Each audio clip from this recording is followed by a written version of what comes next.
back home with the boat rocks. Well, it rocks a little bit.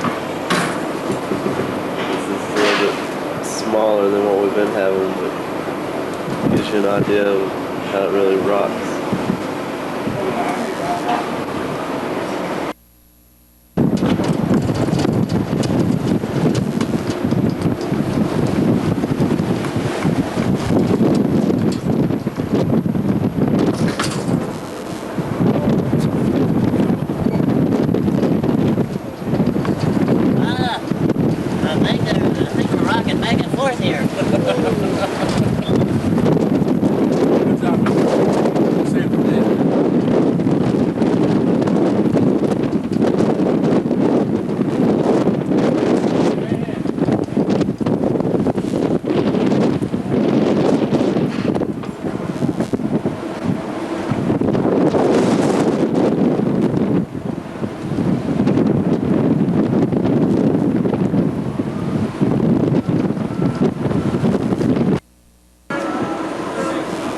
Morning time, woke up with a rainbow. Hope you can see it. Ready to go. Let's go. Let's go, Freaky! Let's go, Freaky!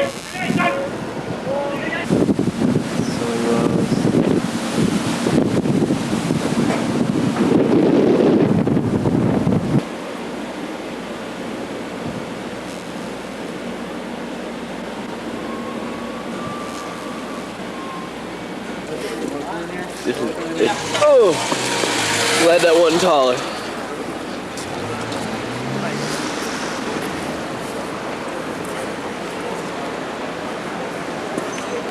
¿Dónde está el chapiz?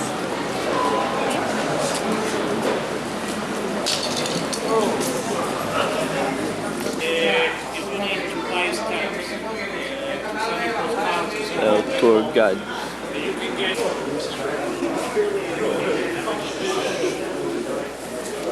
Street of Ronda, Spain.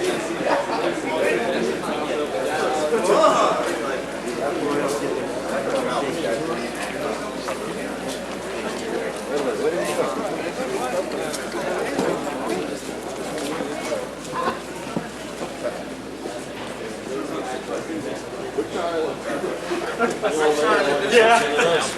We're trying to do some sightseeing. This is my tour of the cruise. It's the only one you're taking? No.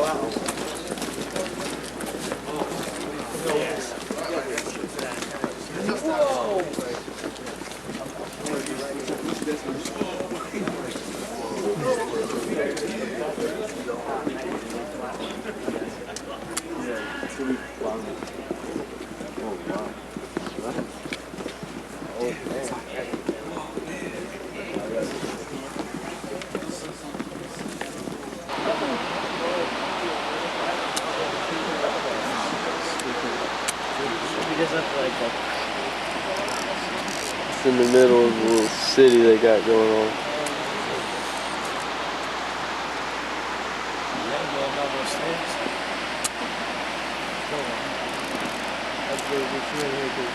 We call it Tajo. Tajo spelled T-A-J-O means cut. And it is like a geological cut that right here from the bridge to the very bottom is 330 feet, 100 meters.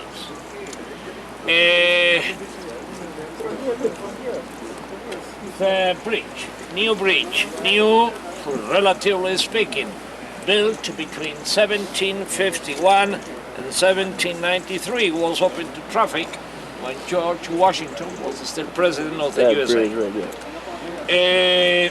In 1736, they built a bridge that was just...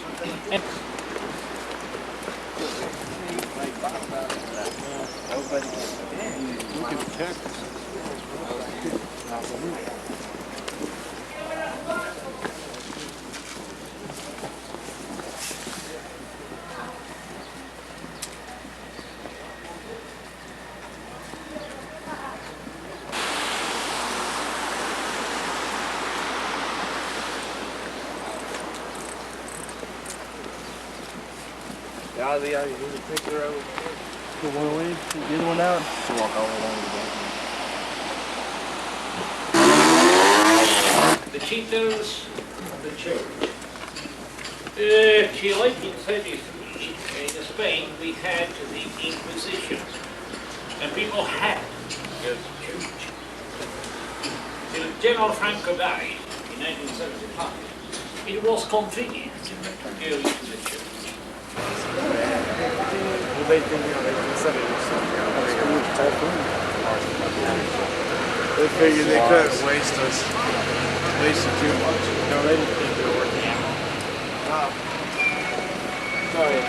The ancestors replaced the voice of the voices by the voice of the bells. And now let's go to the church.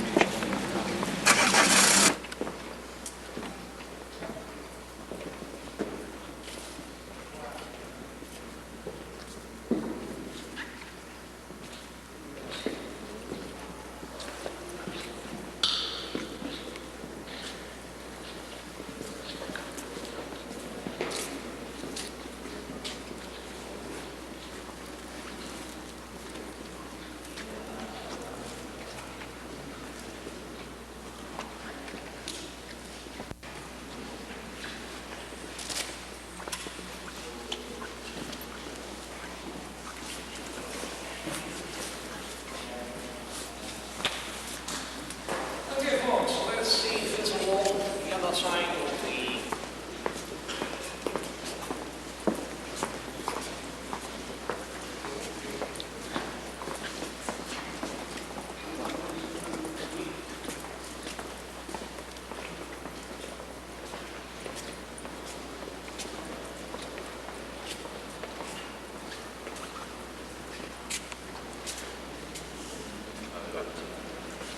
Don't take us in if you wish.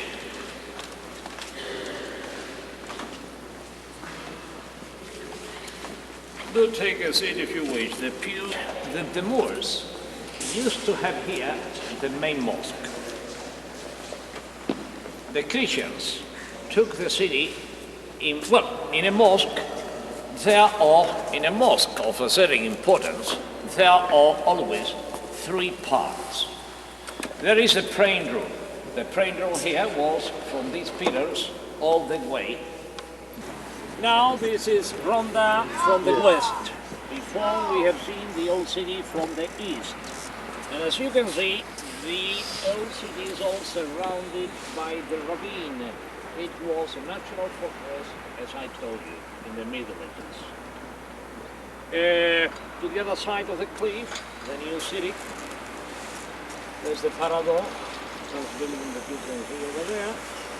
Then to the left of the Parador you can see a lower whitewater building, that is the building where we shall be finishing the sightseeing. If you continue on the left hand side and right at the back, surrounded by the pine trees, white walled wood, that looks like Swiss chalet. To explain you something. First of all, we are in the south of Spain, as you know. In the south of Spain, in Andalusia, if you go into, you take a walk into the old cities, and you peep into these houses, the homes, you will see these beautiful homes that were built by rich people to fight the heat. Ronda, well, speak about the heat today, Ronda is it's a little paradox. However, the enemy in the south of Spain is not the cold, is not the snow, it is the heat.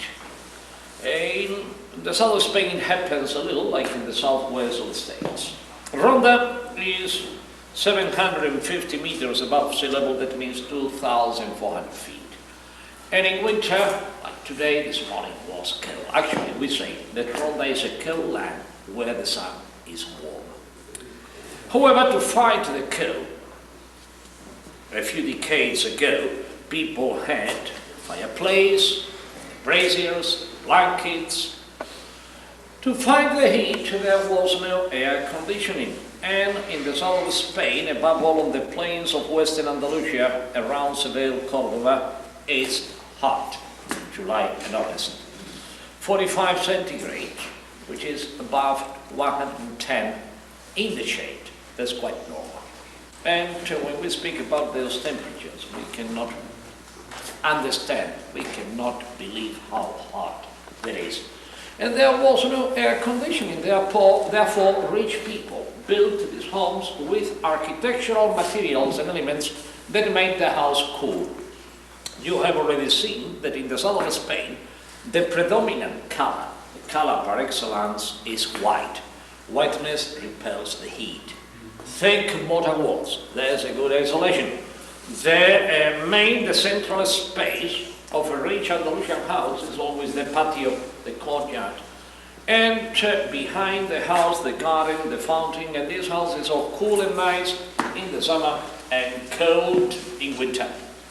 The house belongs now to the Salesians. They are a priest order originally from Italy, devoted to teaching.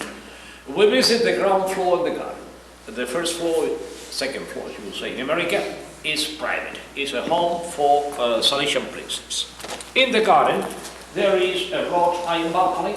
You have to go down a few steps. It's worth it, because from this balcony you will have the most famous view from there, which is the new bridge that we have already seen. We have already seen this bridge from the east. The view here is from the west. In the garden, if you need then, first flight of stairs down on the right-hand side, under the pergola, there are toilets. And the Salesians help themselves to maintain the house with the sale of some publications. This is the most recent, most beautiful book about Ronda and the outskirts. It is 1,200 pesetas. For the same price, you can get the whole of the south of Spain, the whole of Andalusia. And the evenings, above all in winter, are sort of large. And if in winter you want to review the whole south of Spain, I would recommend this videotape, which is very well done, very well made, artistically made. It is a whole hour, 3,000 pesetas, and it is a special for North America. As you know, your things go around a little slower than they do in Europe. Well, we are going to have now 10 minutes in the garden, enjoying the views.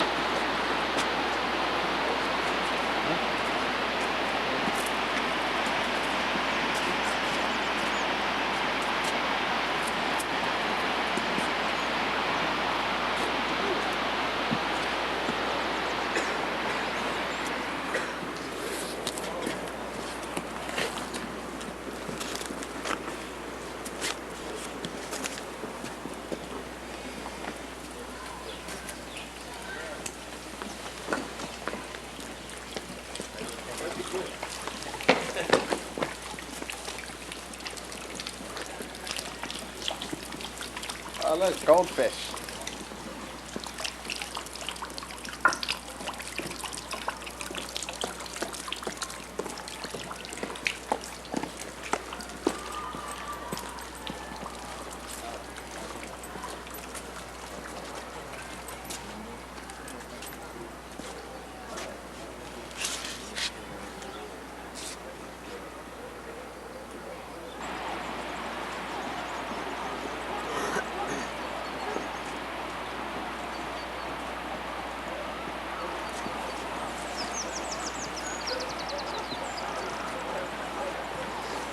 Ruins. Bunches of ruins.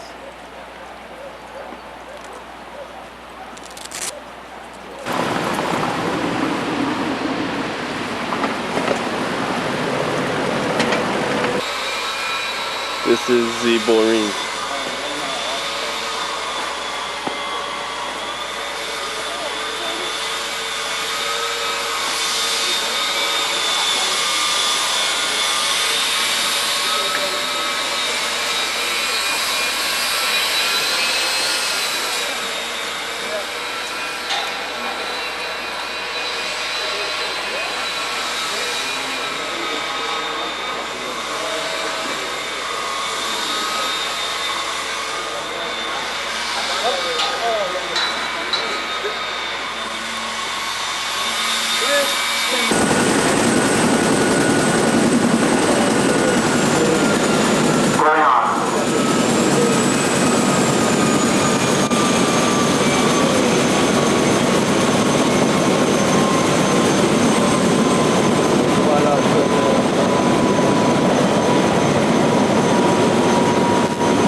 doing, Kathy?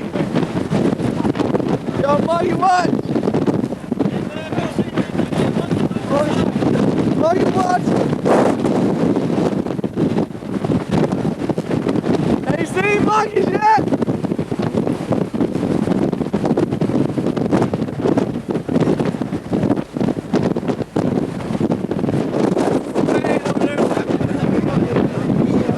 Got the monkey watches. Got the monkeys made up with apples.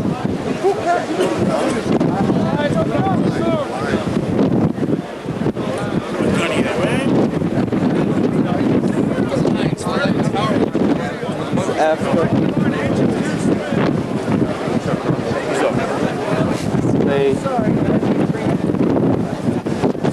You guys get to believe in monkey watches?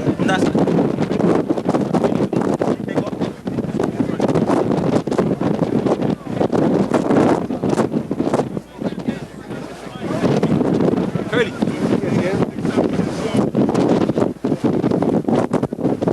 Africa.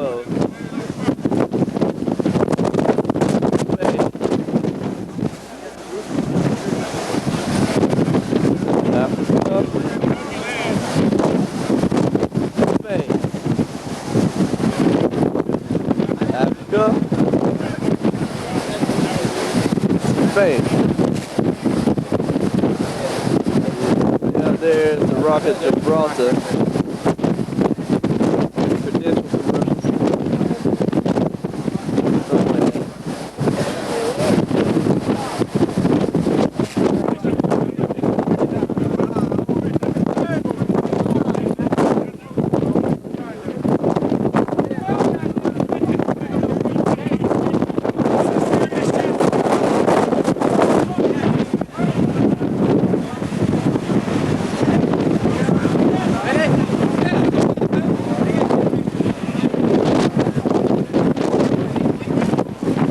Monkey watch off duty.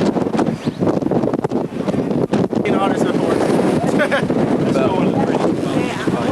What did you say it was?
We're in Rome, We're gonna be able to get in. Vatican City, going to midnight mass. Probably not gonna get in the church, we're running a little late. Christmas Eve. Wish I was there. I love y'all.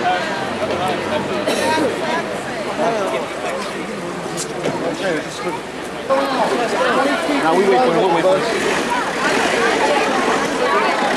Yeah, we gotta wait for Tyler. Do we have to? Yeah, we have to. We ain't getting in that church. You see his face? It's Hey, watch it.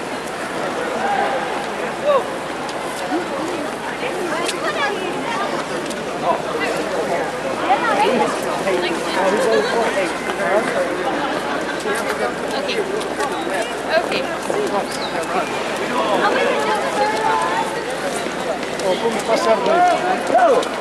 Come on, jack off, man.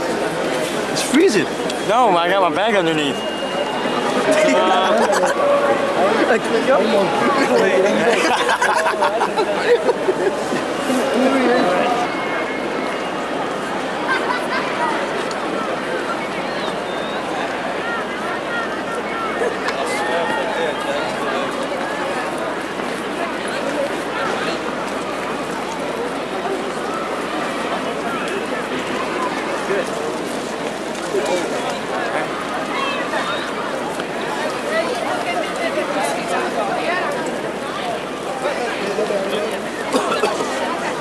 Ik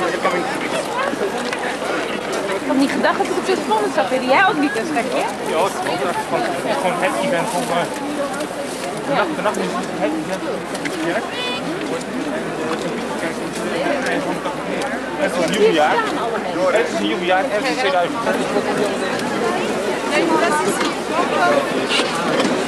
We ain't gonna make it back. Where's the home? Come on, you're done. I don't really care. This is my job. You're good, you're good. I'm trying to take a picture, so like... See that truck coming down the stairs? Hey, bro.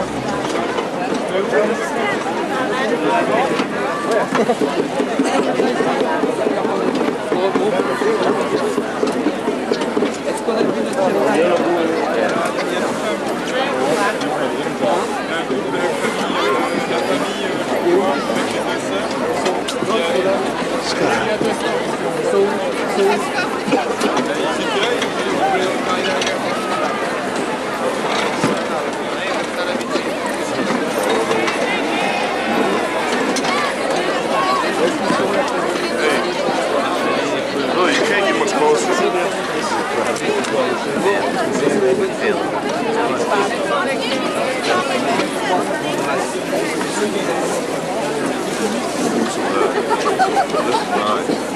Hey, how close were you last time you came? I don't know. Oh, you didn't get right here from Mass, right? Now, is this the one that has Michelangelo, Sistine Chapel painting? How you guys doing? Where's one that has Ceiling painting of God and Adam touching? Not like that. It's the Sistine Chapel. Where's that at? That big dome, right? Wait. What are you gonna take? The four umbrellas in front of you? Oh no. Only Jake.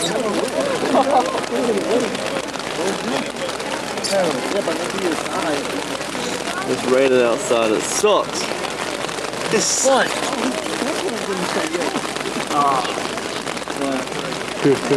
This is really good. Good way to get cold. Yeah, Spanish.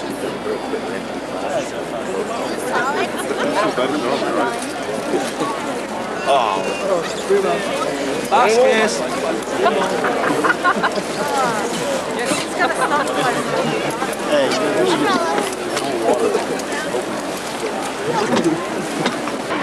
Chichi.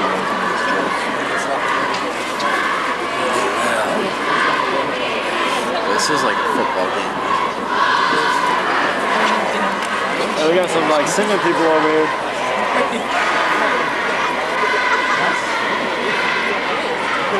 No. They're singing na.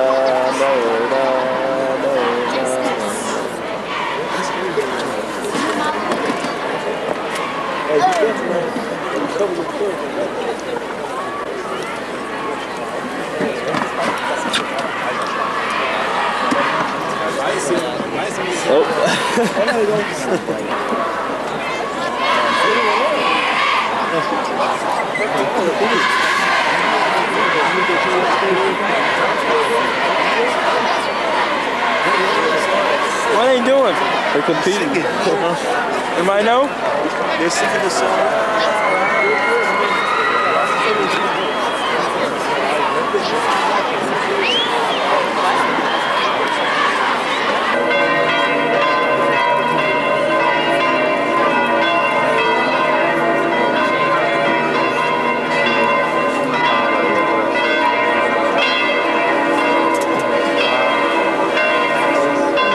It's almost Christmas.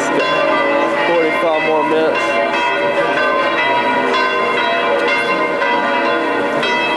Back home. Just to cut a little while.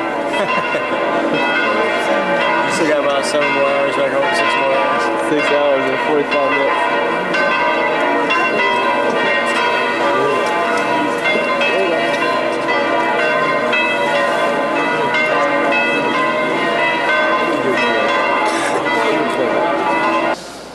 Which enveloped all things. When the divine word came down,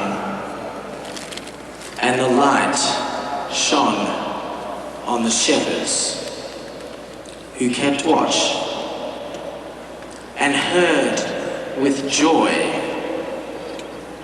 the good news of the birth of the Savior.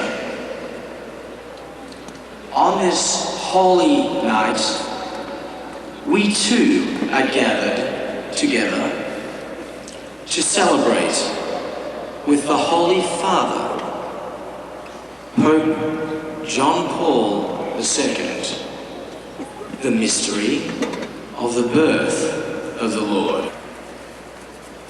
In faith, we unite ourselves with Christians throughout the world as they celebrate this event of our salvation.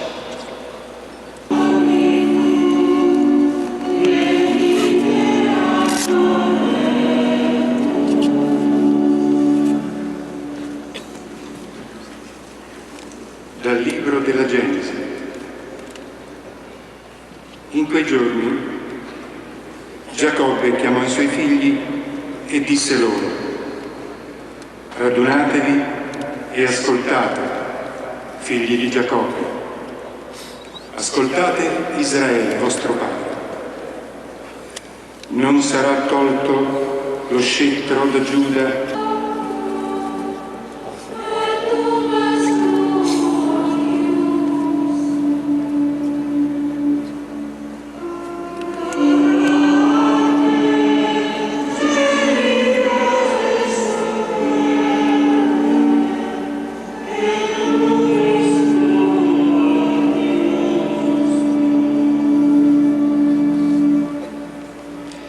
Sabiduría del Altísimo, que lo ordenas todo con firmeza y suavidad. Ven y muéstranos el camino de la prudencia.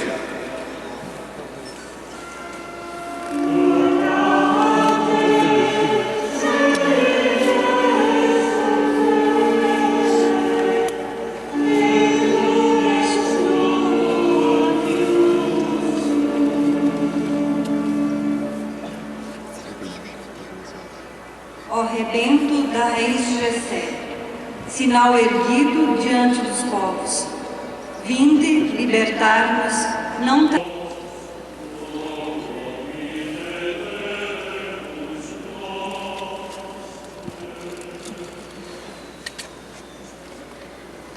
Con un breve brano.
In nomine Patris et Filii et Spiritus Sancti.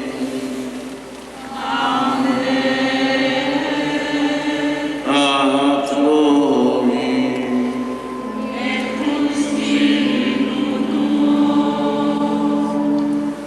Fratelli e sorelle, notte di Natale, notte di stupore del cosmo, perché il creatore dell'universo si è fatto creatura.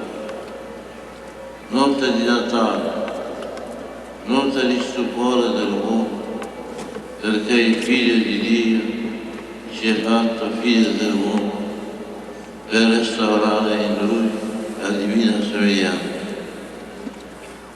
Notte di Natale, notte trepida di santi misteri, carica di speranza, e storia di Roma si fondono in un'unica storia di salvezza, perché in Betlemme di Giudea il Verbo di Dio è nato nel grembo meridionale di Santa Maria.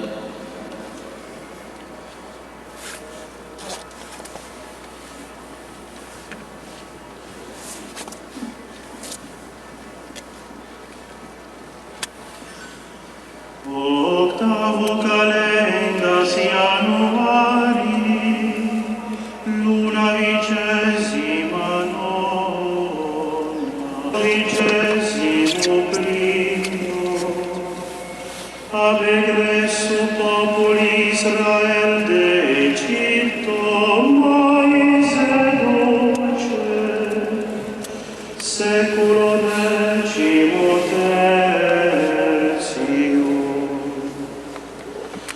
Abunzione David in regge, anno circiter millesimo, hebdomada sexagesima quinta, ius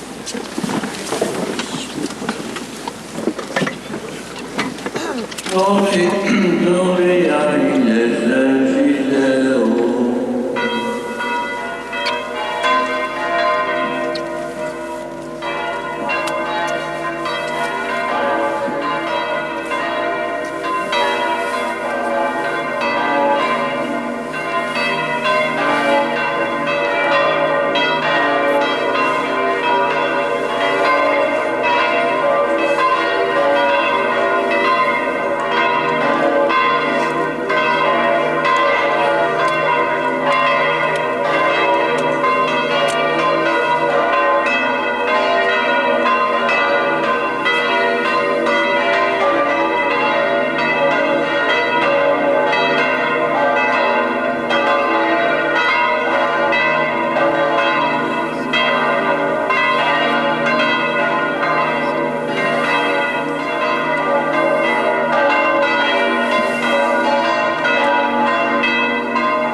We're back in Rome, back at Vatican City. It's daytime this time.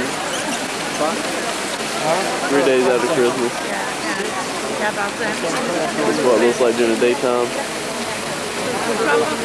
And not really much more exciting than before. Statues all the way around. Sha-la-la-la-la.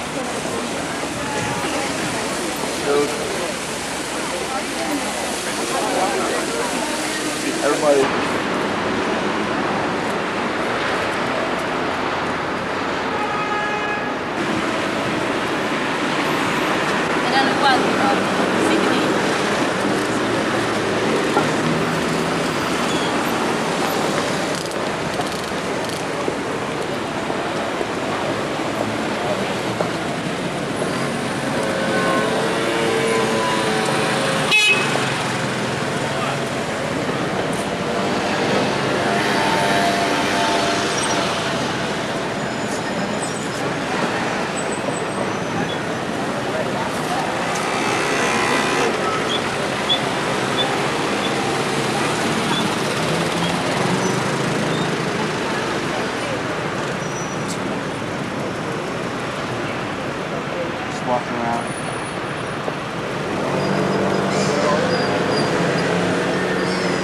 supposed to be a tour guide thing, but they just kind of dropped us off and didn't give us a tour guide. Woohoo! But we're gonna walk around until we find something. We're on our way to the Coliseum. Hopefully we don't get lost.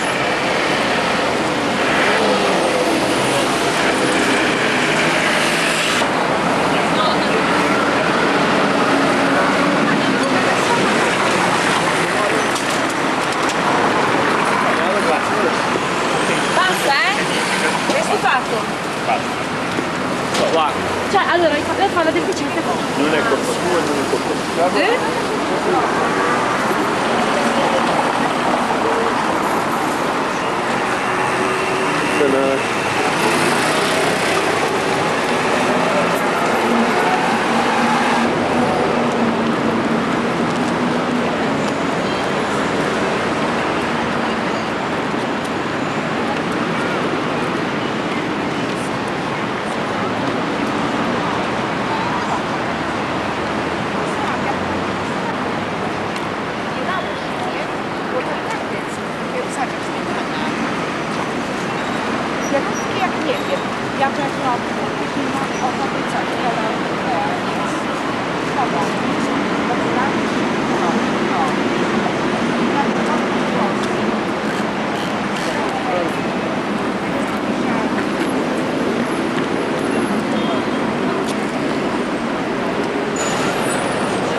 I'm not sure exactly what this is, but I'll look it up later.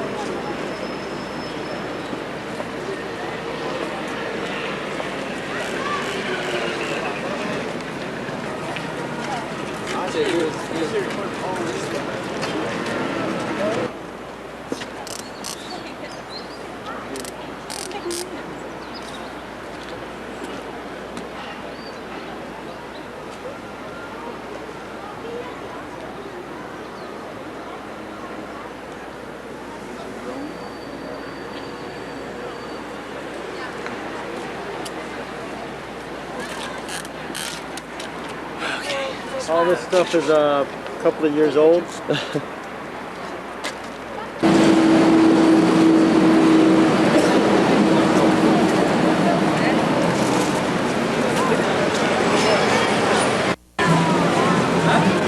Not filming it though, is it? How would gum get on the inside?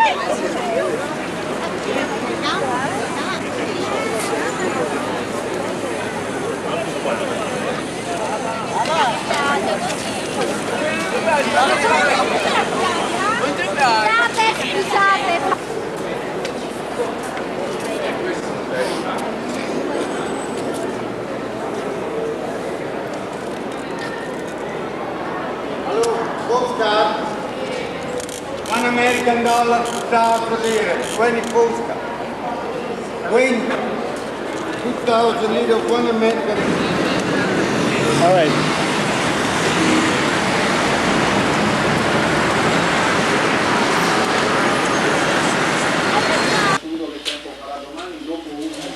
Okay, y'all, we're in Rome still, is that hotel room?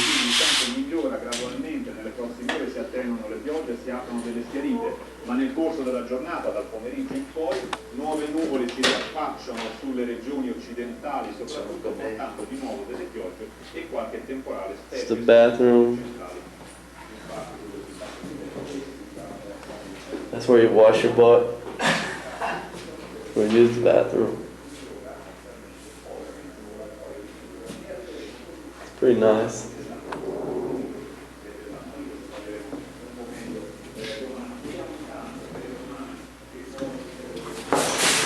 It's the shower room.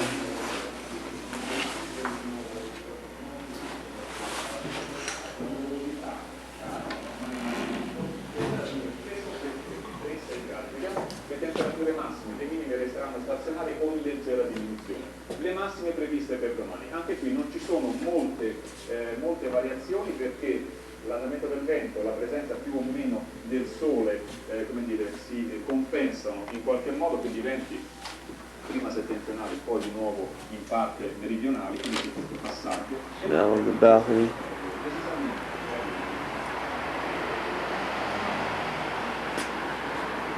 We got tour buses. Some people playing hockey.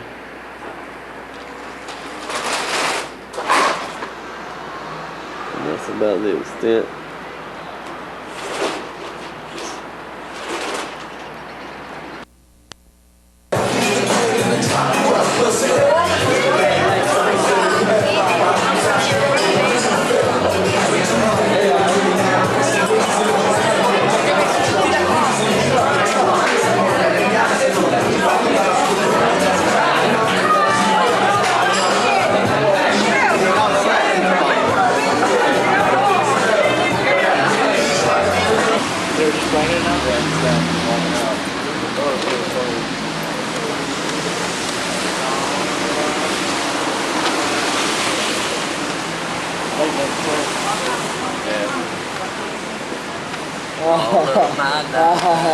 We're not that drunk.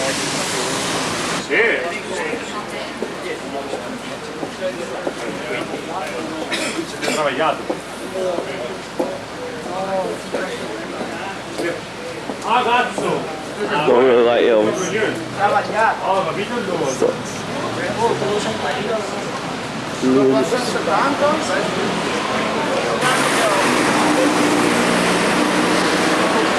Nighttime, back at the Coliseum. Back it up a little bit.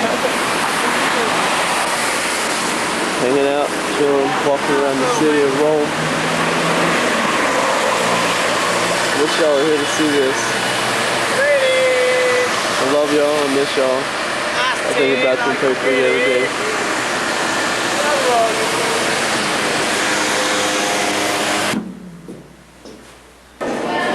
Inside the Sistine Chapel, however you say it.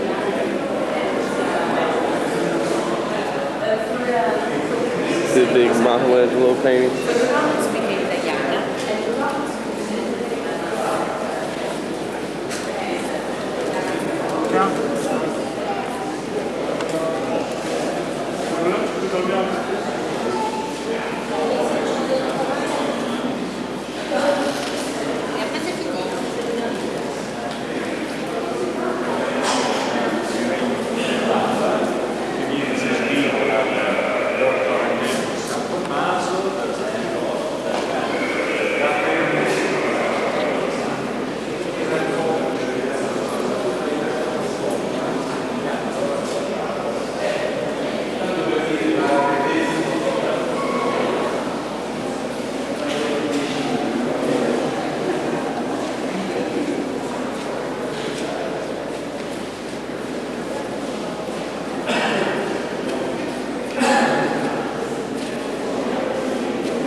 Okay, so what's this?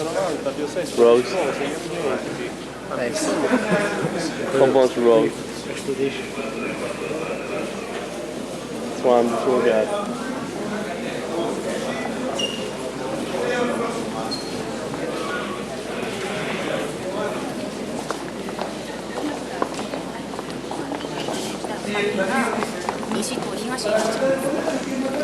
Supposed to be Jesus, I think.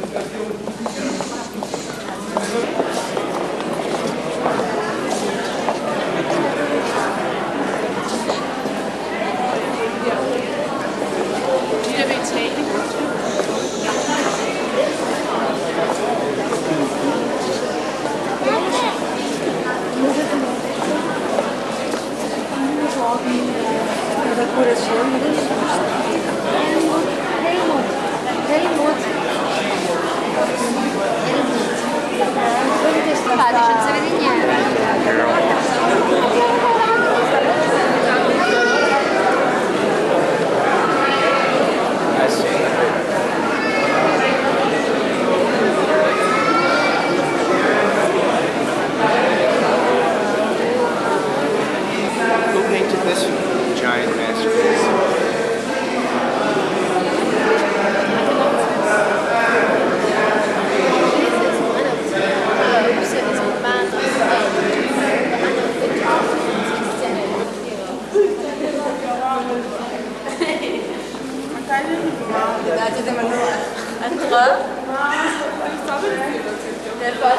תראו, עוד פעם הוא בצורה, בוא נפריע לו. דחוף אותו קצת. קצת מדי, לא. אני אלך לפנים.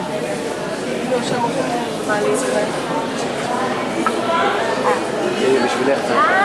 ואז עוד קצת כמו ששכן, ואז זה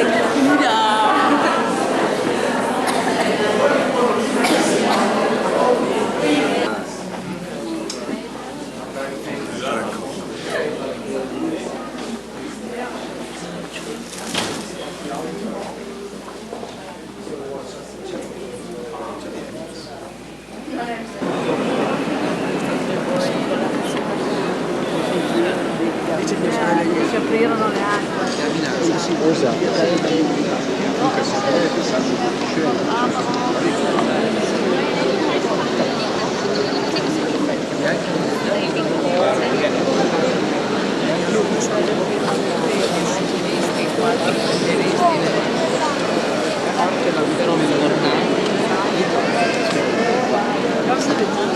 Well,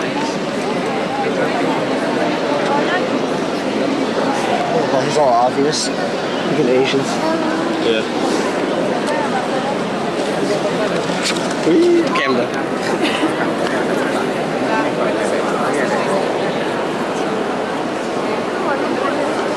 Thanks, Alex.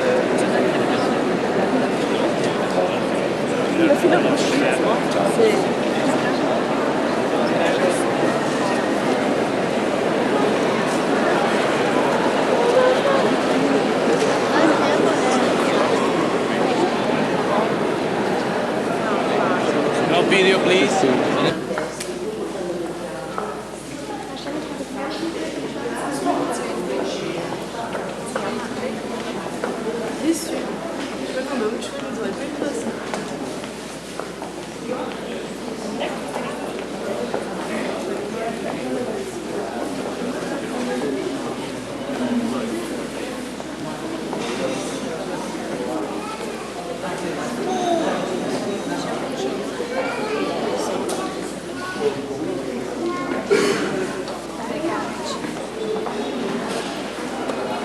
On the way out.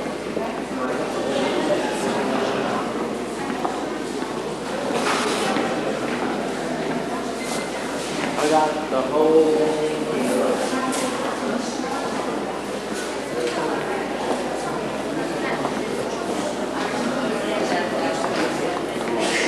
Qu'est-ce qu'a découvert l'Amérique? Moi, j'ai là. Big book.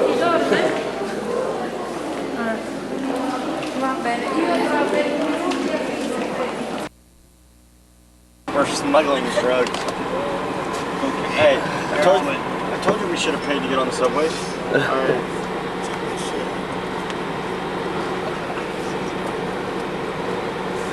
He's got poor old.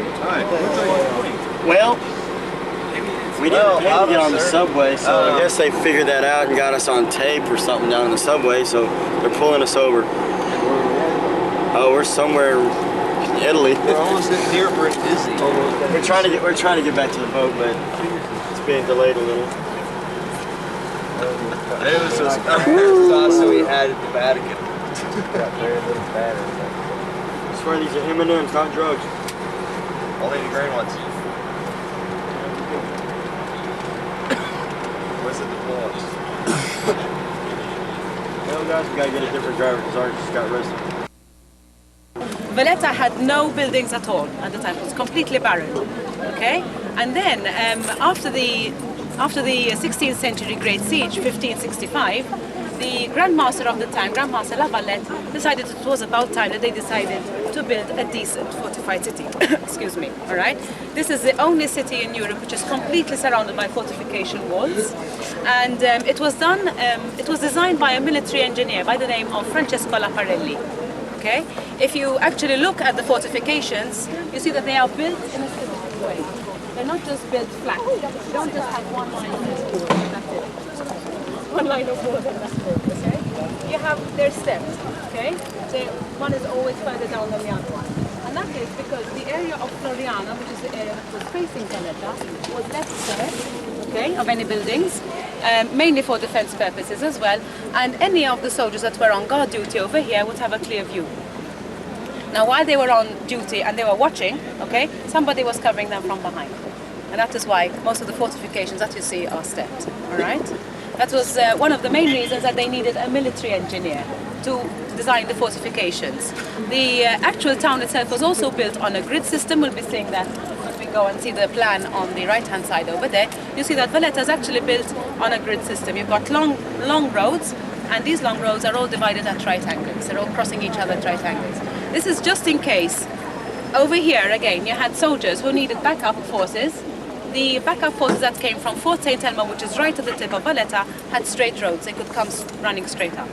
All right? They didn't have any zigzag roads and got lost on the way. They just came straight up and they did it in the shortest possible time.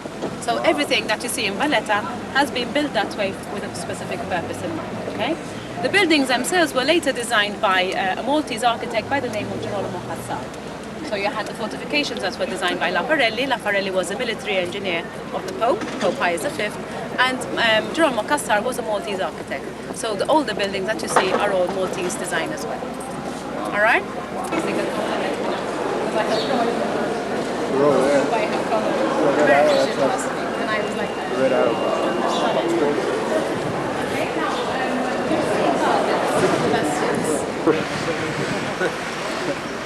If you move across the route, it will make life easy.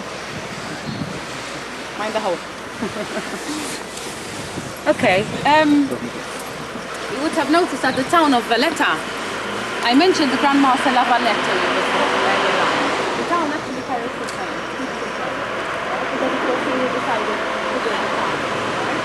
Now, I also mentioned to you that we had different Drive on different sides of the street too.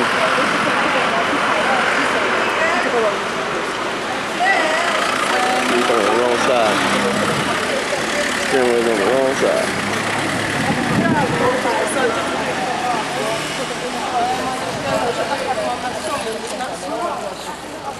Police man.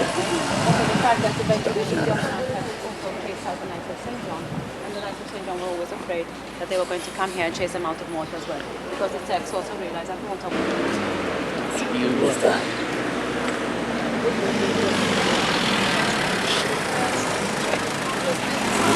in the time of Grand Master La Valletta, was one of the first churches built in Valletta. And then eventually they would have arranged the facade in the 18th century, because they always had an architect in the Order of St. John. So to give him something, they would have given him, for example, change that facade. But the actual vision was set. Okay, this is another auberge that I have behind me. It's the biggest one, and it belonged to the Castilian Knights, Auberge de Castile. Okay, nowadays it is the office of the Prime Minister. That is why also you see guards on duty here, mainly for security reasons. And also I know that today there is the Prime Minister of Ireland who is visiting Malta, so he's in conference with the Prime Minister as well. Okay, it was also NATO headquarters. Those of you who are interested, it was NATO headquarters as well during the Second World War. It's the second one that was built. It was rebuilt again in the 18th century. You can also notice a difference in style between the one Auberge d'Italie and this Auberge de Castile. And it was rebuilt again by Grand Master Pinto. If you look about the main doorway, you'll always see a bust of the Grand Master who would have added on to the actual building itself. Okay? And he wanted it built like this, one to show how much grander his was than everybody else's, and also because at that particular time phase you had the Baroque style, which was more popular.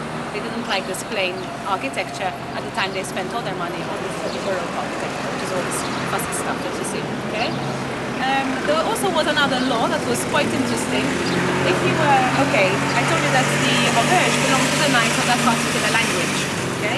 Now, if you were a knight who had a higher income than most of the ordinary knights, then you were obliged to build your own palace elsewhere, okay? But you had to come and dine 4 times a week at the auberge with the ordinary knights, just so that you wouldn't think you're above them, okay? That's true. You get paid more than that. Yeah, well, probably. Probably had to contribute more as well. Okay, I just thought I'd like to point that out, because there are other palaces that belong to other knights who did not stay in the auberge because they had to live outside the auberge because of their income. Alright? Okay, so we'll be going straight on.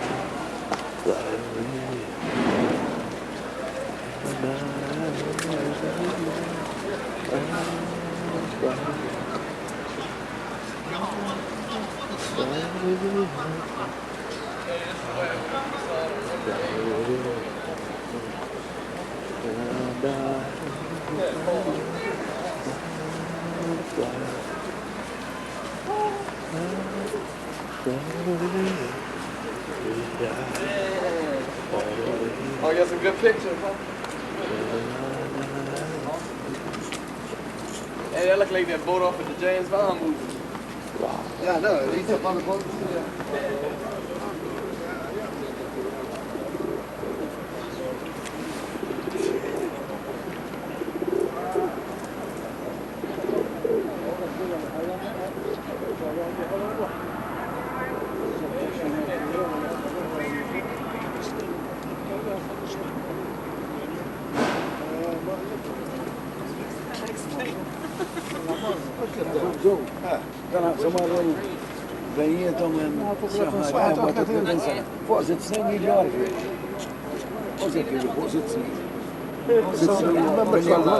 Vamos falar nesta.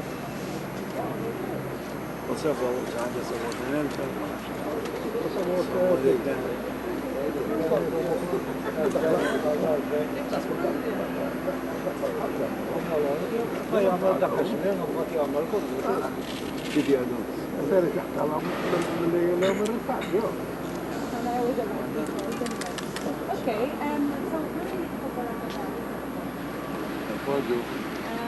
the gardens themselves date back to the late 18th century, and then they were given over to the city of Valletta.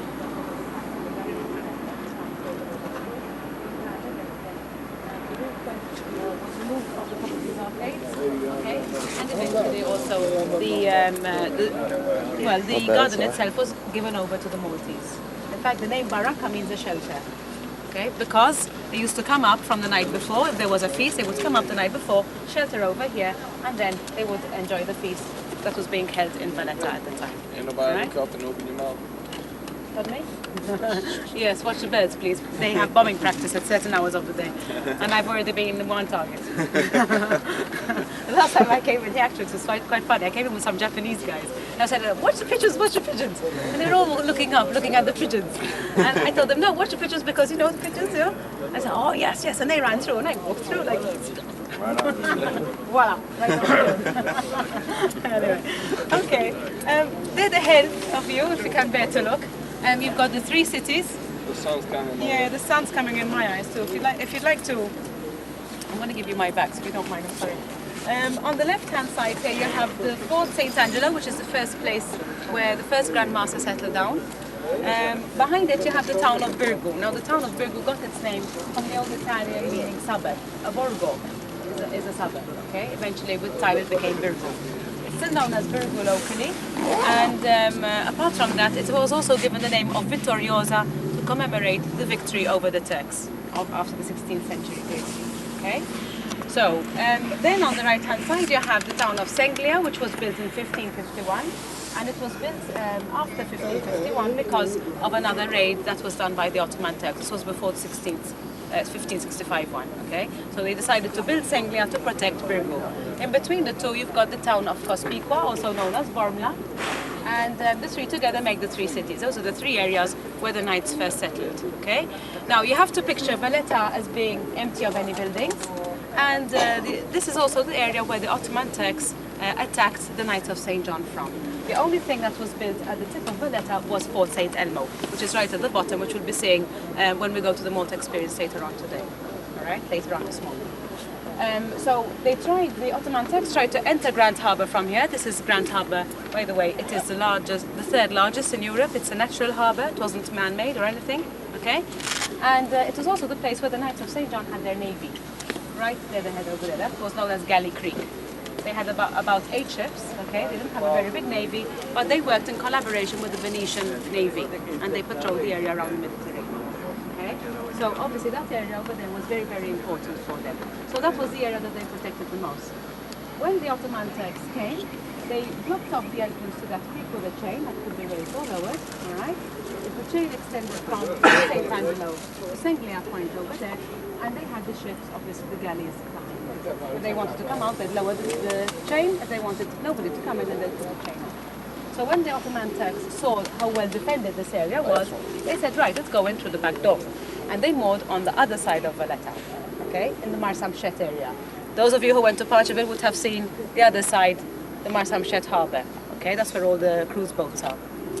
Okay, so they attacked Birgu and Fort St. Angelo from the peninsula over here, because they were facing that way. And they also tried to enter Grand Harbour by passing the boats over the landward side, right down there. They passed them over the landward side. They made the slaves carry them on their shoulders. Okay, obviously not the huge galleys, but something quite similar, something in between. They carried them on their shoulders, and they came into Grand Harbour through the back door rather than through the front door. All right? But the Knights of St. John were already prepared for this, and they made sure that when they came close to Fort St. Angelo, then they would have shot at the waterline. You know what happens when you shoot at the waterline. Bang, bang, no ship, that's it. Okay. Also, apart from that, they camped in the area of Marsa, which is... There's the big nasty.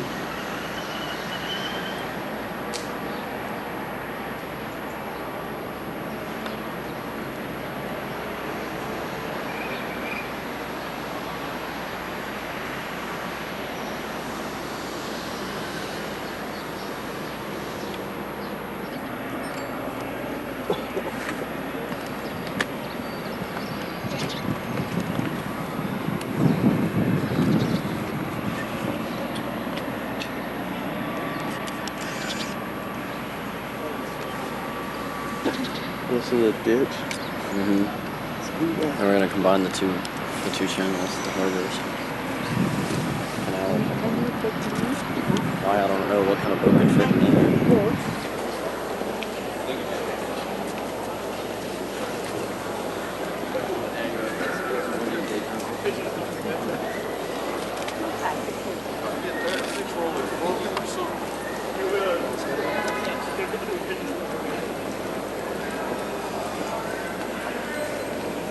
Whose was that? Mine? Nope, not mine. Here. Yours.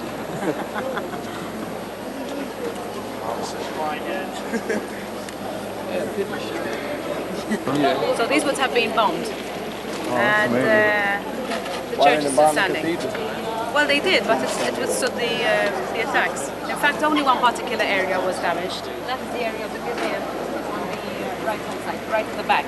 Okay, we're lucky enough that it remained, it withstood the bombing, and we still have most of it still here today. Okay. Pardon me? Yeah, the outside is very plain, but you're going to see a difference once you go inside. Please, you're not allowed to eat inside, and you have to take your hats off. And I hope none of you are wearing shorts. Right, okay, everybody's knees are covered. I don't know why, there's something wrong with men's knees here, they don't like them. Keep making you wear trousers, you know. Okay, okay, I'll just give you a bit of an idea about why the facade is very plain. That was a style that is typically 16th century, Mannerist style, okay? Not allowed to eat inside. In the main doorway, you've got a balcony. The Order of St. John was always headed by a Grand Master. The Grand Master was like the head, okay? Top guy, Admiral. Alright? And he would have been elected for life. Once elected, there would have been a ceremony in this church. This was the Church of the Order of St. John. And he would come out on the balcony up there, and his pages would throw money down to his subjects, just to show how charitable he was. Okay? Also apart from that, you have the three coats of arms above the main doorway. The one on the left-hand side is the one that belonged to the Order of St. John. The one on the far right is the one of the Grand Master, who also would have donated money for the building of the church itself. Now, the inside of the church was decorated 100 years later. Originally, it was totally plain. The style was very plain. But once we go inside, you're going to see a total difference. And I'll leave the surprise for you. Inside. 24. شنو؟ تشكلني.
So have all this Kerley stuff. I call it Kerley stuff, all these Kerley decorations. Okay, I can't describe it any other way. Anyway, what you're seeing is not plasterwork. It's not plasterwork. It was sculpted into the stone. The artist who designed most of the work was an artist by the name of Mattia Preti. He was brought over by Grandmasters Nicolas and his brother Raphael Cotonneau. And they are the ones who would have paid for the interior decoration of this church. Now, what Mattia Preti did was that he first designed what he wanted sculpted on the column. The column would have been plain. He would have designed what he wanted sculpted, and then he would have had 40 stonemasons sculpt that design into the stone. Most of the houses and the churches that you see in Malta are built out of sandstone. It's very soft, easy to work. It's called globigerina, okay? And there's plenty of it on the island. This is our main mineral resource, okay? Therefore, it would have made it easy to sculpt what you're seeing today. Right? Now, apart from the fact that it's easy to sculpt, it also hardens once exposed to the atmosphere. Right? But if it had been on the outside, all this would have been destroyed by now, because then at the same time it is vulnerable to erosion. Okay? Over and above, it was all gilded. The inside was totally gilded, covered in gold leaf. All right? You still see some traces of it on that archway over there, for example. The ceiling. That's gold. Yeah.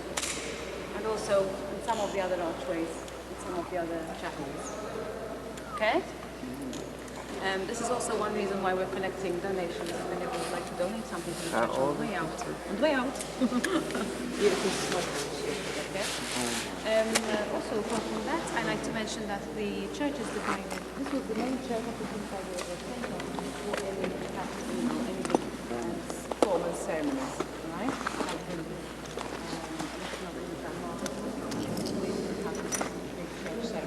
This was the main church.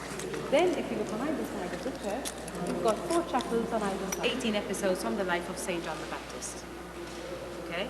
Usually, in most churches in Malta, you just find 3. So to have 18 is a really grand idea. And also, Mattia Preti was very forward for his time. He first painted the inside of the ceiling with oil to protect the frescoes from any damage in case the roof leaked. Oil would have been waterproof. Okay? That is also another reason why we have still managed to save the frescoes that you see. A fresco because it is painted directly onto the stone, right? That is the difference to a painting on canvas. That's why it's called a fresco. Also apart from that, you see the floor is made out of marble. These are marble tombstones that you're seeing over here, and the marble was imported from Italy. The tombstone would have been ordered before the death of the particular knight. Over here you only find Knights of St. John buried, no clergy and no nobility, just the Knights of St. John. And in each chapel you're going to find different languages, knights of the different languages. For example, if that is a German language, you're going to find German knights buried there. Okay, this is a private group, please. Excuse me. It's a private group. And also over here, you've got about 400 tombstones in all. Yeah, and each tombstone is like a jigsaw puzzle of marble. It's a marble tree. Each one. In fact, what you're seeing, those men over there, they are actually restoring one. It takes about 5 months to restore each one. A minimum, depending on the damage caused. A lot of damage was caused by stiletto heels in the 60s. Now Stephen Mooney, there's stiletto heels. So every time a knight died, they would bury him underneath, yeah.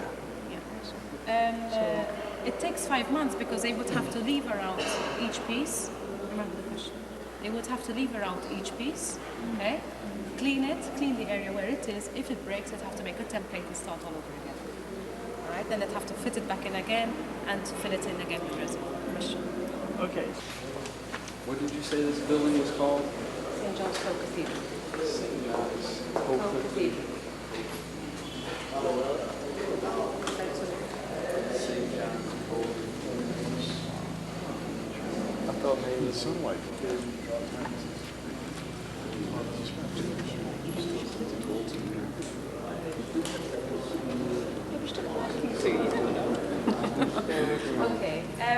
Yes, you want to tell me something? Sorry. Yeah. It was very common as well to have the emblem of the language. You've got the two-headed eagle over there. Sorry, you call it the crest, excuse me. The crest of the language itself, two-headed eagle. And also on the wall you notice other crests belonging to different people who would have paid for that particular area. Okay? Now, up there you're saying a crest of a Spanish knight. And you're going to tell me, right, how come this Spanish guy is here in the German area? And to say that only Germans are allowed in here. True. But the thing is that if that particular person would have paid for that sort of decoration over there, then he had the right to have his crest up on the wall as well, even though he wouldn't have been German. Okay, that is something I like pointing out when we're in this particular area. Also, the chapel is very much more decorated than most of the other chapels because it was one of the last to be finished. Okay? Therefore, to show how good we have all the time to ourselves, we can finish it off how we like, and we can also put more stuff in it. You'll also notice that the altarpieces are always dedicated to the patron saints of that particular language. For example, here you have the 3 kings. The 3 kings are equivalent. That's all bronze, what you're saying, on the bottom bit of the main altar. The rest is solid silver.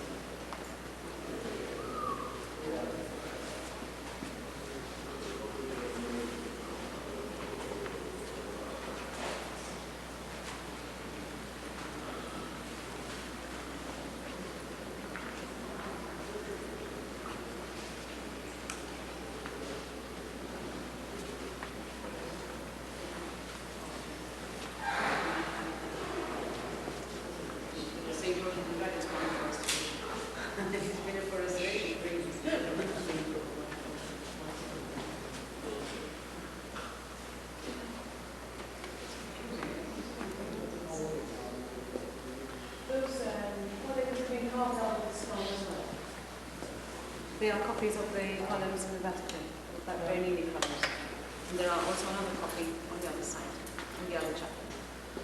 Okay, I walked through another 2 chapels, 3 chapels actually. I walked through the Italian, the French, and now we're in Provence. The chapels of, well, the French area were the most numerous. The knights of the French languages were the most numerous.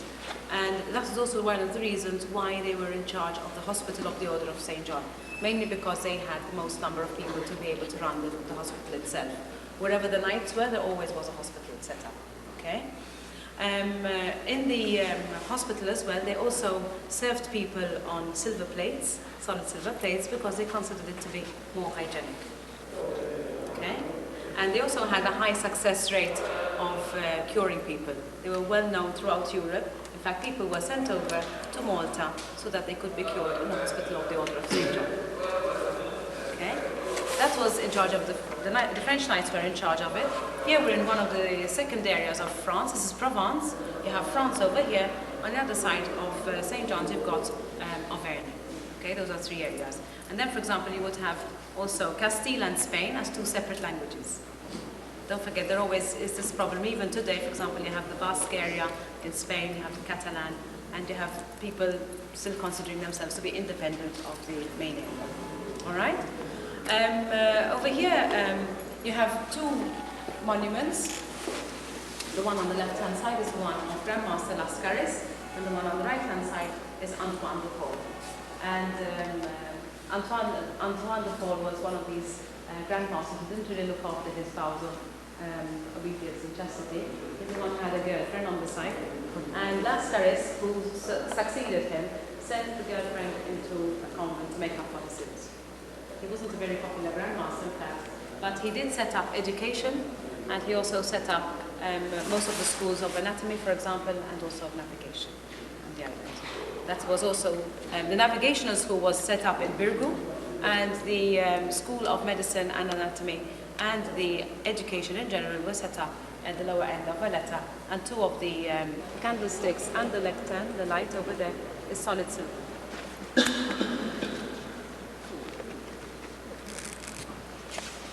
Everything else is 16th century. The stones down there are 16th century.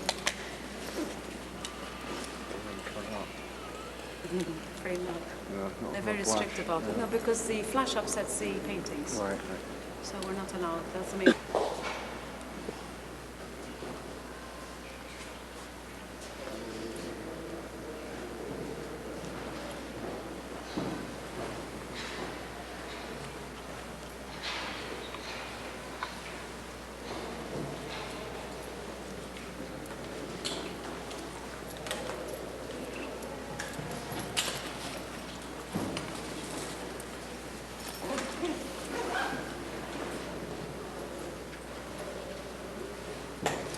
Stopping here. That's the one that's known for restoration. That's St. George. Okay. I like stopping here because this is one monument where I can explain to you I mentioned to you that the Order of St. John had a navy. Now the navy's engines, the ship's engines, the galley's engines actually were rowers, and there were three different kinds of rowers on the ships. All right. Over here you have one particular rower. He looks a bit like the last of the Mohicans, I know, with his haircut. But he was known as a buonavoglio. Buonavoglio in Italian means of his own goodwill. Buona voglia. Okay? He would have had a debt, for example, and rather than choose to go to prison, he would have chosen to row on the galleys of the Order of St. John. All right? That way he would abscond his sentence and hopefully be set free. There also was another type. This would have been the captured Turkish slave. Don't forget I mentioned to you that the Navy of the Order of St. John worked in conjunction with the Venetian Navy, and therefore they patrolled the area around the Mediterranean. Any Turkish ships caught in the area, or pirate ships, then the crew would be taken off as slaves. They would be captured and taken as slaves, and they would become the rowers of the galleys. Okay? There was also one other kind of slave who was not represented here. That is a sforzato. Sforzato in Italian means a forced one. He would have been a Christian criminal. He would have done something wrong, broken certain rules, and he would have been condemned to row on the galleys for the rest of his life. Now this was no joke. Okay? A strong man. You'd have to be a strong man. Well, I think they're quite fit. I mean, if you look at them, they're not really something I would represent in fit. Looks like they work out 5 times a day. Also, apart from that, they would have been chained to the oar. They were chained 5 men to an oar. All right? And they were literally chained there for the whole duration of the voyage. If the voyage took 6 months, they would be chained there from beginning to end. If they were attacked, they had no hope of escape because they were in the lower bit of the ship, okay? And they literally saw the ship, other ships coming right at them, all right? So I don't think it would have been a very nice place to be in, actually. They were very well looked after. Don't forget, they were the engine of the ship. They were well fed, and they heard mass 3 times a day. So I think they were looked after both spiritually and physically. But it would have been a horrible, I mean, don't think of winter, think of summer. And they literally had to do everything on the spot, and I'm not joking.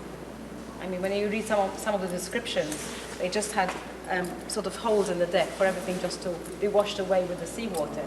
The seawater didn't come up high enough, they ended up with everything just underneath them. Yes, I don't think it would have been a very happy place to be in. Not very smelly, I think. Very smelly. Yeah. I mean, apart from that, you'd have to add the sweat, you know, when they're rowing, you know. I'm not going to go into any more detail. All right? Yeah, yeah. Okay, so they had a very hard life. So to be condemned to work on the galleys as well was like one of the worst punishments you could have got. Almost worse than torture, because you're stuck. Okay. Then they also had fighting seasons. There were certain areas, certain times of the year when they would not go out to sail. They could not sail. There were 3 particular months from November onwards. They could not sail. You know, they weren't allowed to use any ships. That was the time when they did maintenance on the ships then. And the Order of St. John also had a particular time when they would, for example, change the hull, the entire hull of the ship, let's say the superstructure, and change the hull every 8 years. Okay? Good.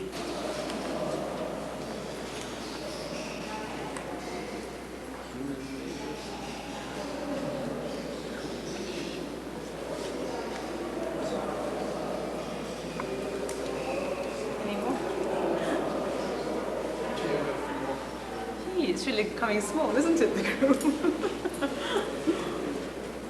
Okay.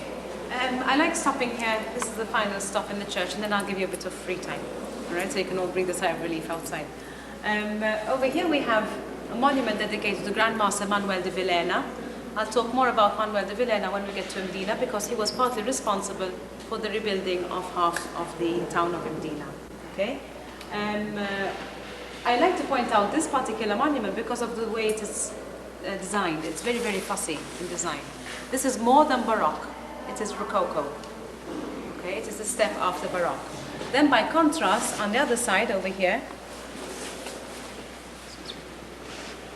you have another monument which is completely plain,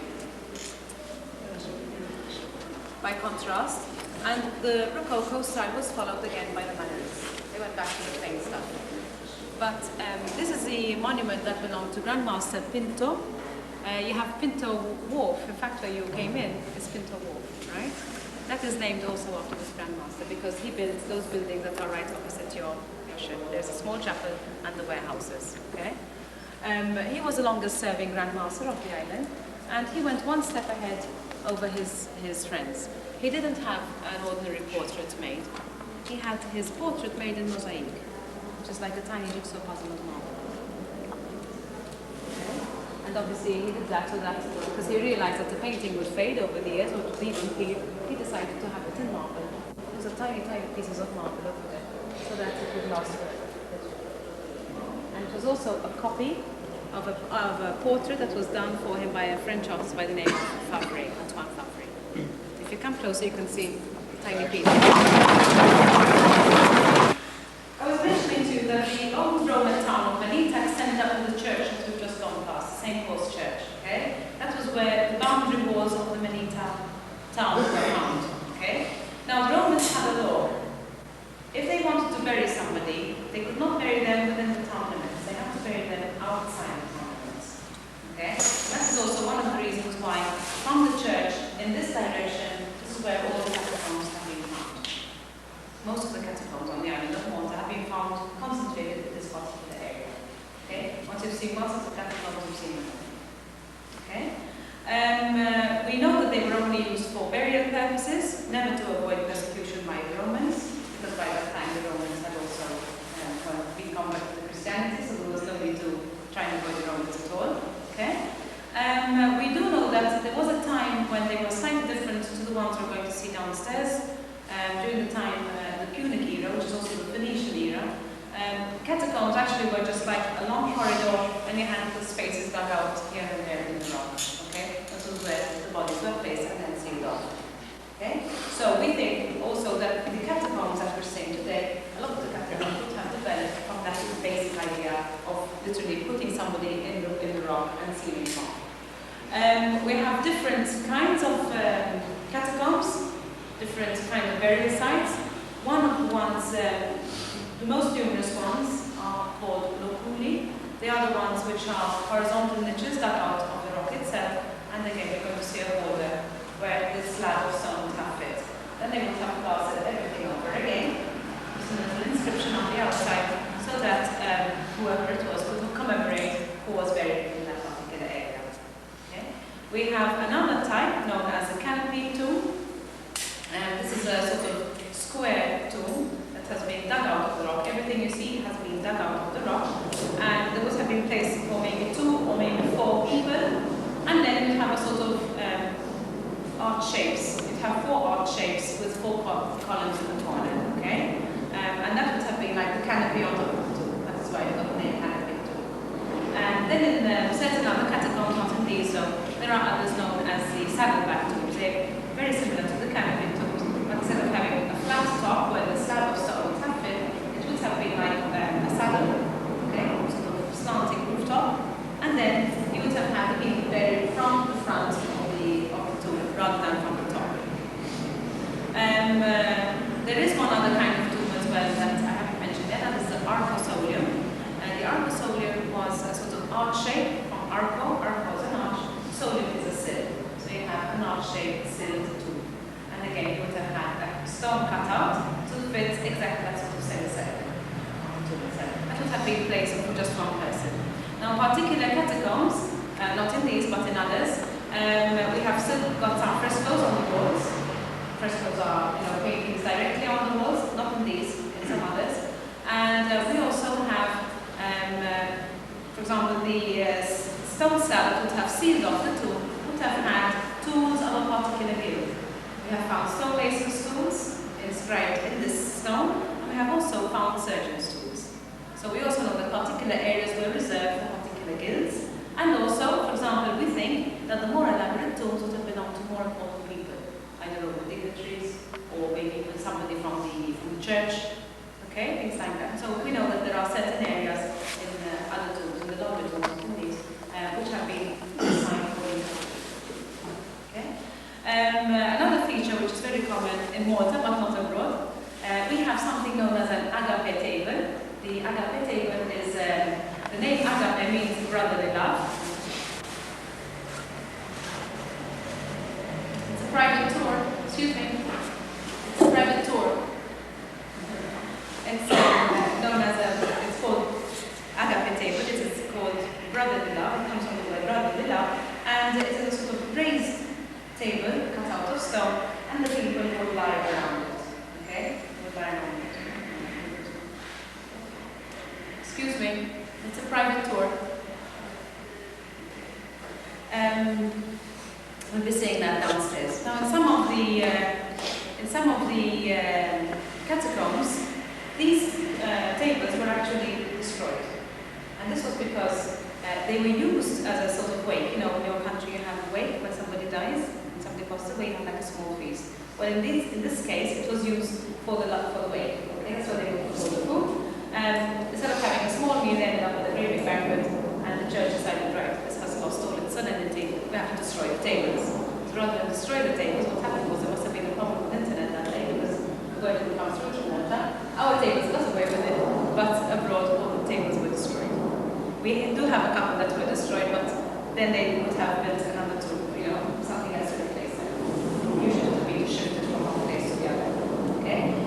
Also, when they ran out of space, they would continue digging underground. They would continue enlarging the catacombs as much as they needed. Some tombs were reused, some were not, because it would belong to a small family. The family would have died out, maybe it was all members of the family, that's it, and they could not reuse too many. You're not going to see any bones, so if anybody's a bit talking about seeing bones, you're not going to see any bones on here. The place has become deconsecrated because it is now open to the public. People go downstairs, and it's all not going to be disturbing any spirit, so don't worry about that. Alright? There is one other thing I'd like to mention. In the catacombs, you're going to see like a pillow that has been carved out of the stone itself, and you can actually see the shape for the head and the neck, because the body would be anointed, then wrapped up in a linen sheet, and then placed in the tomb. And there was also something else which was very, very interesting that we found when they excavated the catacombs themselves, when they were doing research on it, they found, for example, small glass vials. And these could have been either to collect the tears of the people that were left behind, or else even maybe to put little drops of perfume in for the person, on his way to wherever he was supposed to be going. They also used to leave little bottles, little jars of water to help him on his way as well. All right? Okay, so I hope none of you are claustrophobic. If you are, you don't have to come downstairs. But I'm going to mention it because it is a bit, small and, But you can pass through quite freely. If you feel upset or you don't feel comfortable, just turn back and get offended. All right? Exactly. 2 steps in. Yeah. Mind your head. You have to keep moving in, so we have a little space for everybody. Mind your head, 2 steps in. Mind your head. 2 steps, 1, 2. That's it. 2 steps in. How old is that? What? They date back to the 3rd century. It goes back, but it's all the same. That's where people laid their heads. Yeah. Yeah, these were short people. Look how short the people were, and they were little. Stand over there. Bye-bye, Mitchell.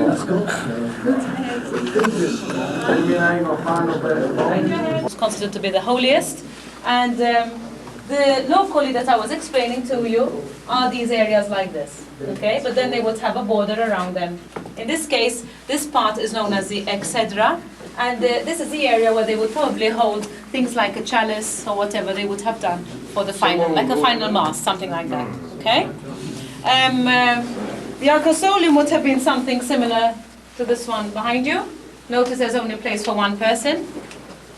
Okay, you've got the arch, and then they would only have one place for one person, and he would be in line backwards this way. Long, okay, longitudinal, that way. Okay, behind you, you have the canopy too. Notice it. The story, please.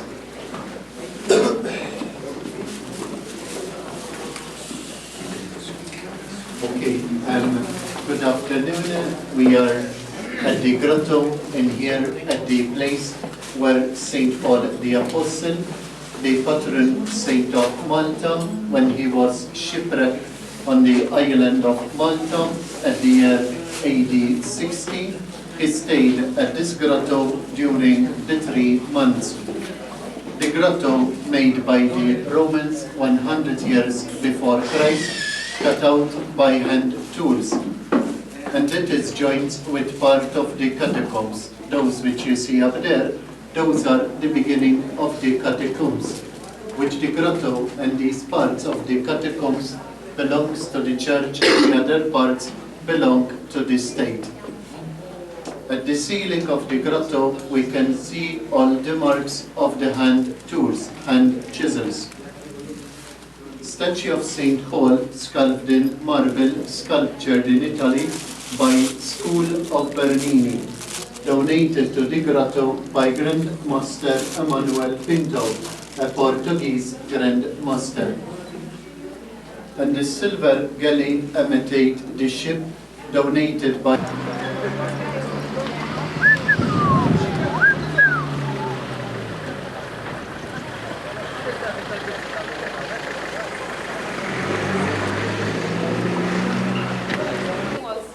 martyred by being thrown to the lions. That is why you always see a lion at St. Paul's feet. Okay? In the center you have St. Paul. St. Paul again. The fire, the whole fire that was lit for him, and the viper that came out of the fire. And this is the visible. Sometimes it was considered to be the defender of the words of represent the Bible and the sword. Okay? The other saint on the right hand side, Saint Agatha, she's the secondary patron saint of Medina. And That lady had her breast cut off. Wow. Yes, that's right, because he was a Jew and he was converted to Christianity. That's terrible. Passed my religion test, see? Alright, that's going to cost you. Okay, so we're going to keep walking into... okay, that is the Latin cross. That is most of the style of most of these churches. Commented about it. I'm not trained and what we saw. was like this before it was decorated. It was very plain, so you can imagine that Mattia actually had an empty canvas in front of him when he decided to decorate St. John's Cathedral. I also want Thomas to show you the difference between this house and the cathedral itself.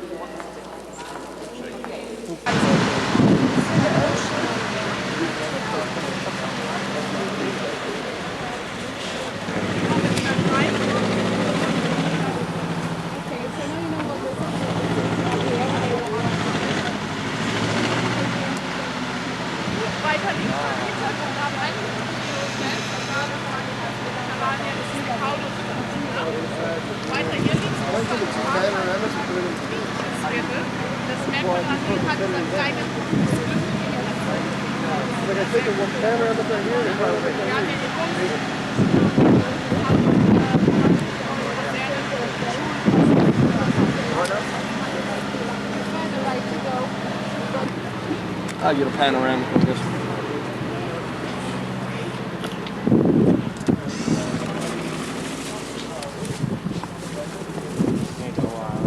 It's the whole island, dadgummit.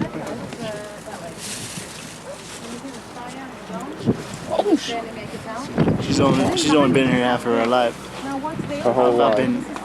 Yeah, her life. All right. I've been here twice. I know this.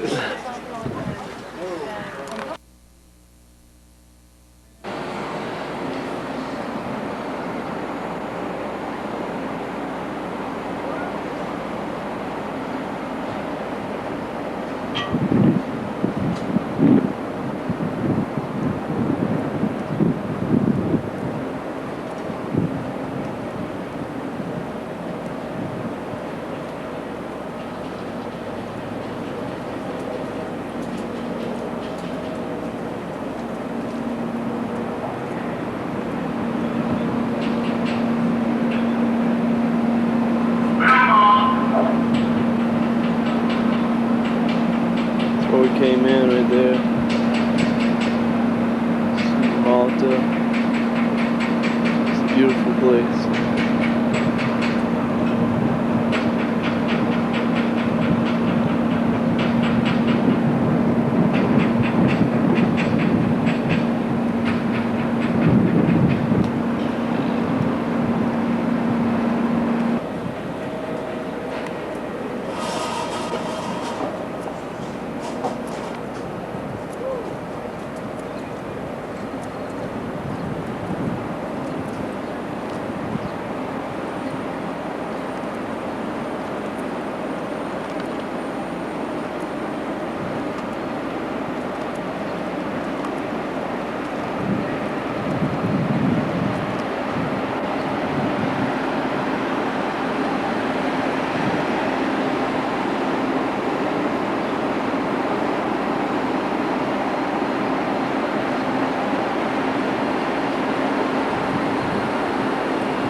Spain. This is Malta. And it's a really pretty place. I haven't really videotaped much, but it's really awesome.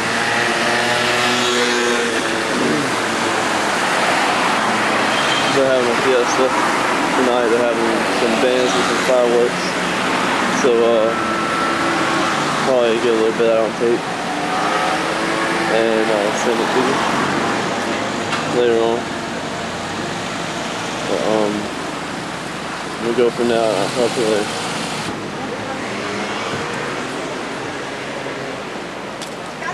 This is a castle or something.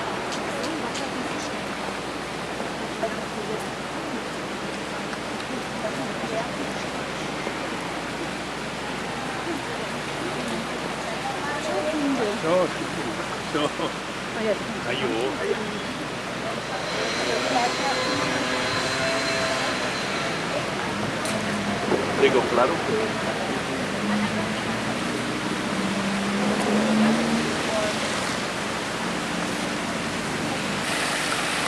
Good, good. ¿Verdad?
Big nasty. Can you see the big nasty from here? Yeah, look. Yeah, I guess you can. Oh, the Nassau.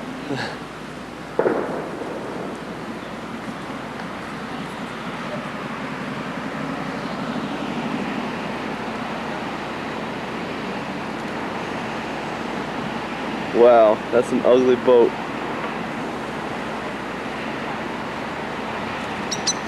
Hey! Fucking bird.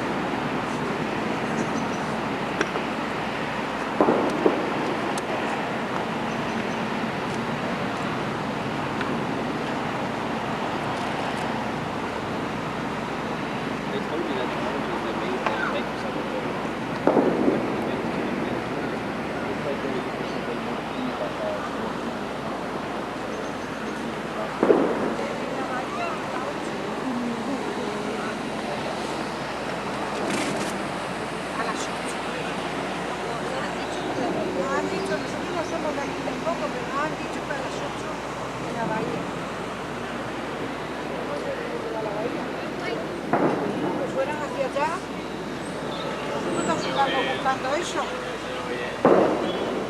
A ver si lo encontramos. Hasta luego.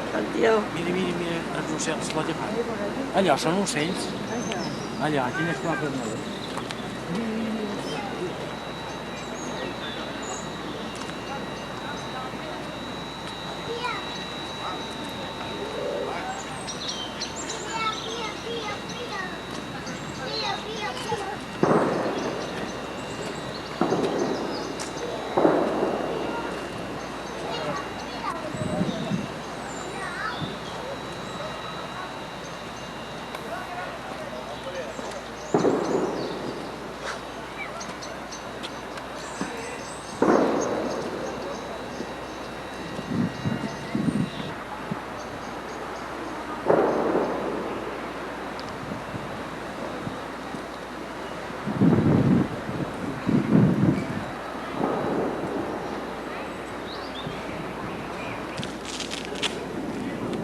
Gracias.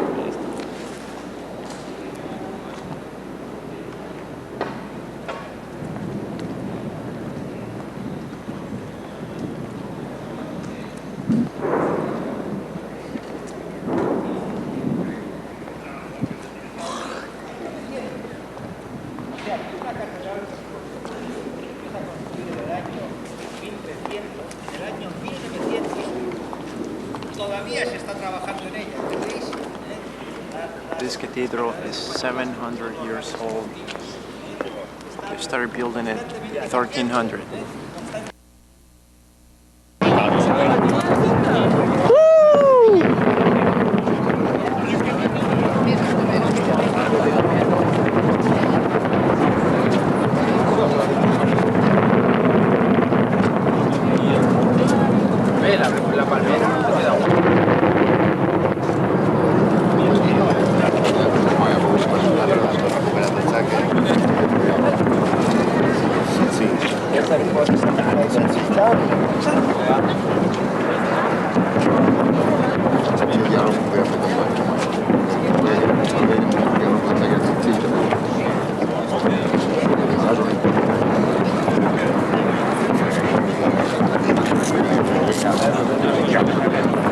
It's a great time to run out of film, huh?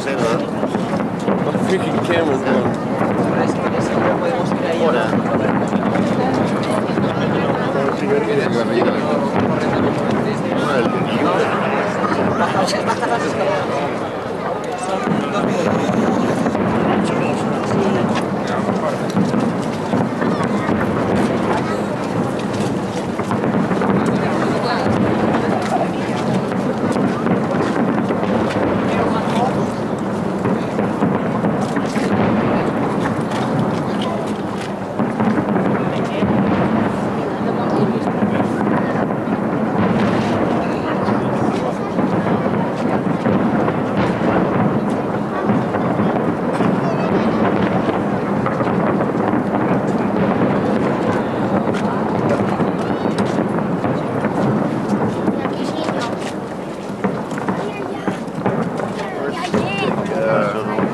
That's it. Fuck's sake. I don't know. Fuck. Where'd he go? I don't know. Yes. Where are they at now? We went to the wrong spot.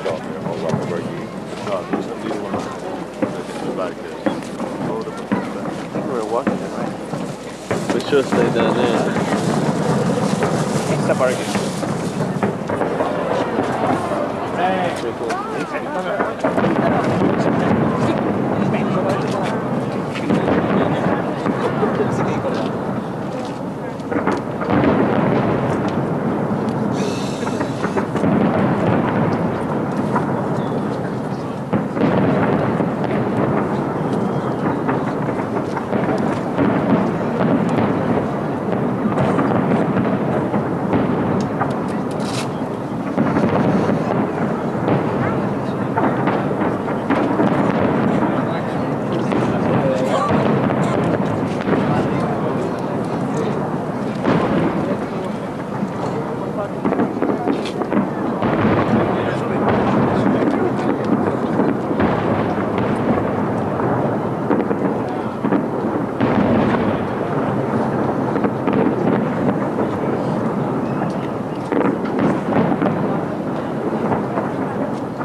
say the fleet is getting at the best view?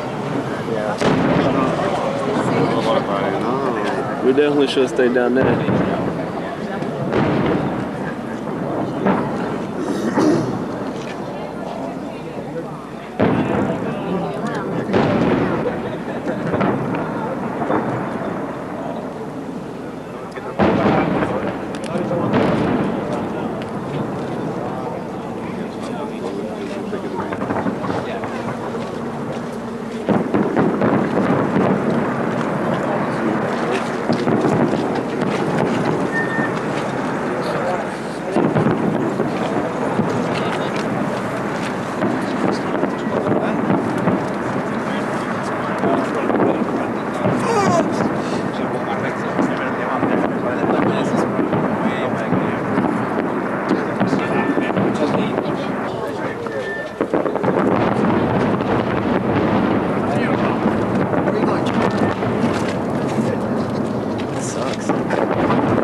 If you walk down a little bit more, you can see behind the tree. Oh well.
Well, at least we got a nice tree.